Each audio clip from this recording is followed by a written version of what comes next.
April 1st, 1982, 22:45 hours. Two Argentine Special Forces soldiers paddled themselves to a remote beach in the Falkland Islands at an area called Mullet Creek. A short time later, almost 90 men in rubber boats that had the outboard engines covered in wet blankets to suppress their sounds make their way through a kelp-filled ocean that clogged their props. The Argentine mission of Operation Rosario has begun.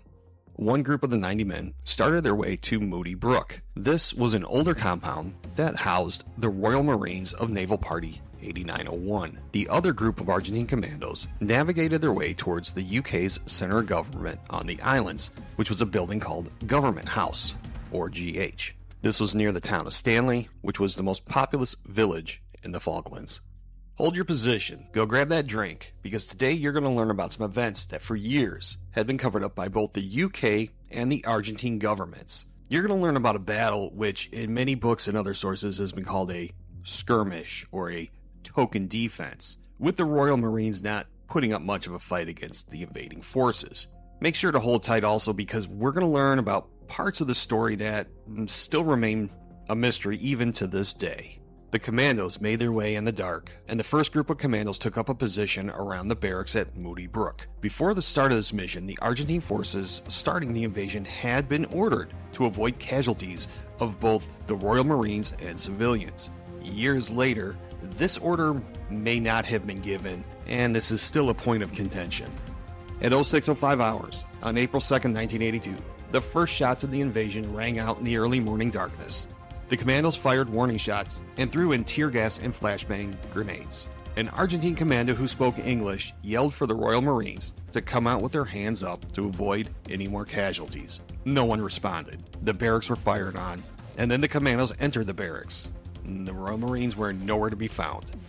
As would be found later by the Royal Marines after the battle was over, they were allowed to return to the barracks for personal items.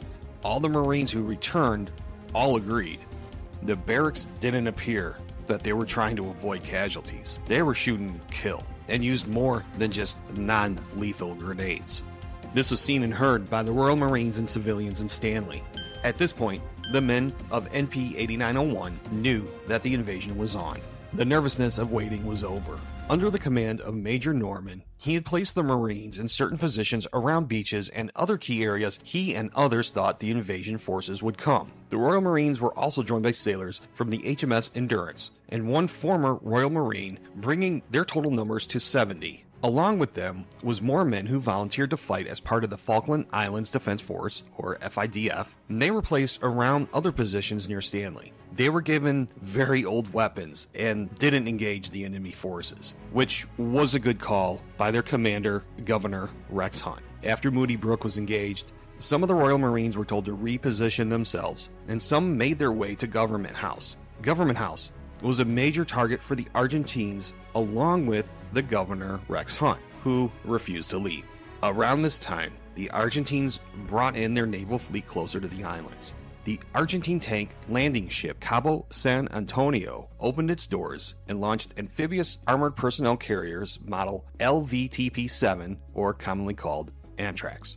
Around Government House, a second group of commandos took positions to begin the assault, but the Royals were waiting for them, and these men had experience in combat. The firefight started. The Royal Marines, armed mostly with the SLR L1A1, which is a semi-automatic 20-round magazine-fed rifle that fires a 7.62x51 round. It was a powerful weapon, and at close range it was devastating to its targets. Most of the Argentine commandos had 9mm submachine guns, and some were fitted with sound suppressors. A group of commandos tried to enter Government House. It was a snatch team that was trying to enter and clear Government House and remove the governor. They were seen and a group of Royal Marines ambushed them outside and they were cut down. Some of them were severely wounded. 3 others jumped into a small building connected to Government House through a walkway. At approximately 06:30, the Amtrax launched from the Cabo San Antonio and they landed near beaches by the airport. They were guided in by a group of Argentine Special Forces who had already secured the beaches and also moved on to the airport.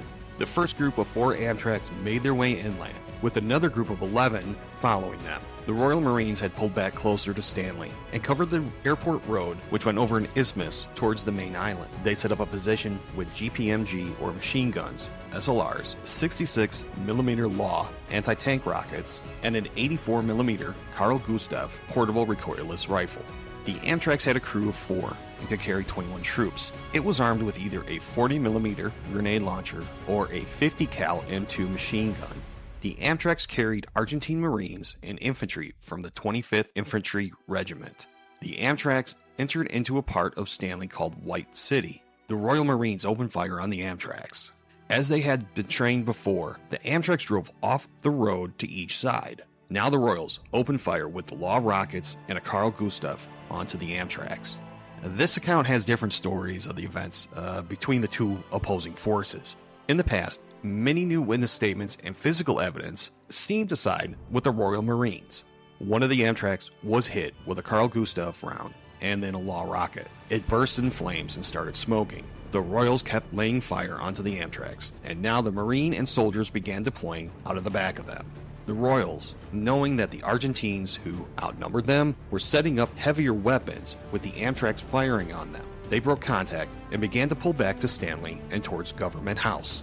This turned into a running gun battle, going through the town of Stanley. Many of the residents of Stanley watched this, some reporting into the radio station, giving updated information on what they were seeing. As a side note, some civilians even offered the Royal Marines coffee, tea, and biscuits.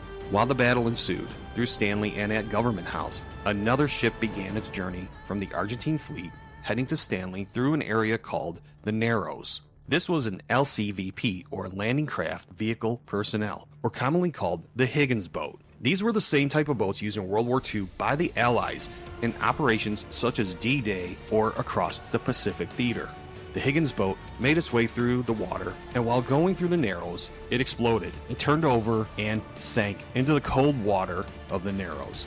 Accounts reported that it appeared to have been struck by a rocket. So, here's a mystery. The Argentines denied this ever happened. Witnesses described what happened to the ship, but the Royal Marines stationed closest to hit the ship at Navy Point said they never fired the Carl Gustav or a Law rocket at the ship. And stick around to find out what may have happened after we move through the battle. But to say the least, it brings a whole new chapter into this battle. No survivors were seen from the LCVP, and for several days after this event, Stanley residents saw several Argentine bodies wash up onto the beaches surrounding Stanley across from the Narrows. The Royal Marines were now leapfrogging through the town of Stanley, while more Amtrax brought more Argentine Marines and soldiers. This battle was sometimes at point-blank range, and the Royals fought their way through the town, leaving the Argentine forces with many casualties. Meanwhile, the firefight at Government House continued, the Royal Marines inflicting more casualties onto the invasion forces. Government House wasn't the perfect defensible position, but it did offer some stone-built walls that did provide cover for the troops and people inside Government House. Some more Royals made it back to Government House and entered through the doors being shot at and continued the defense of Governor Hunt, who was still inside. A ceasefire was called, and an English-speaking Argentine demanded the men inside Government House surrender. Well, Royal Marine Sergeant answered him in profanity-laden sentence, but to summarize, it was a definite no. The firefight continued while the wounded Argentine commandos screamed for help. The normally quiet seaside town of Stanley was not quiet this morning. Many witnesses remember the explosions and gunfire coming from different areas around Stanley. All the while, more Argentine forces came into the fight against the Royal Marines. The Royal Marine section still outside of Stanley continued to fight. Some made their way north of Stanley or stayed on the outskirts, keeping the Argentine forces engaged. At Government House, another ceasefire was called around 0800. The Royals offered to help the wounded Argentines laying near Government House, but the Argentine forces tried to move to a better position, and the Royals opened fire again, as this was not something you do in a ceasefire. Government House was being torn to pieces. Wood splinters, glass flew through the air as more bullets went into it. The water pipes had burst, and now water was spraying throughout the house. A Royal Marine inside was a trained and experienced sniper, and hit many of the Argentine soldiers with his L-42 rifle. The Royals had also captured 3 Argentine commandos who had took cover in one part of Government House when they were ambushed earlier. The morning went on, the firefight continued, and the Argentines began to use the airport using helicopters and planes, bringing in more troops. Governor Hunt and Major Norman began to discuss the situation, and they also heard reports from the local radio station of people in town possibly taking damage from the battle and close calls with the ensuing firefight. Another ceasefire was agreed on, and the governor sent a representative with a white sheet to talk to the Argentine commander. He was directed to Admiral Bucer, and he agreed to talk to the governor in his office. Admiral Bucer showed respect to the governor and the Royal Marines inside Government House, even offering to shake everyone's hands as he went into Rex Hunt's office. A ceasefire was agreed on. The governor now ordered the Royal Marines to follow the agreement of the ceasefire. He knew that the Royal Marines wouldn't surrender, and they didn't. The Royal Marines never surrendered at the Battle of Stanley. They were ordered by Rex Hunt to cease fire, and again, they never surrendered. The fight was over, but some of the Marines didn't know that, and the section at Navy Point who watched the whole battle unfold moved north and decided to fight on. The order for the ceasefire went out over the Royal Marines radios. The Royals even helped the Argentines with their wounded, and so did the nurses and doctors at the hospital in Stanley. As the Royals were gathered up and their weapons taken, so too was the FIDF, who also followed the ceasefire and gave the Argentines their weapons. The FIDF returned to their homes, all of them uninjured. It really must be noted that no civilians in Stanley were harmed in the battle. And another miracle in these events, no Royal Marines were killed or wounded. Both the British and Argentine forces held to the principle that no civilians were to be harmed in this operation. The Royal Marines earned the respect of the Argentine commanders after a picture was taken of the Royals laying on the road. Shortly after, an Argentine officer ordered his men to not have the Royals be treated like that.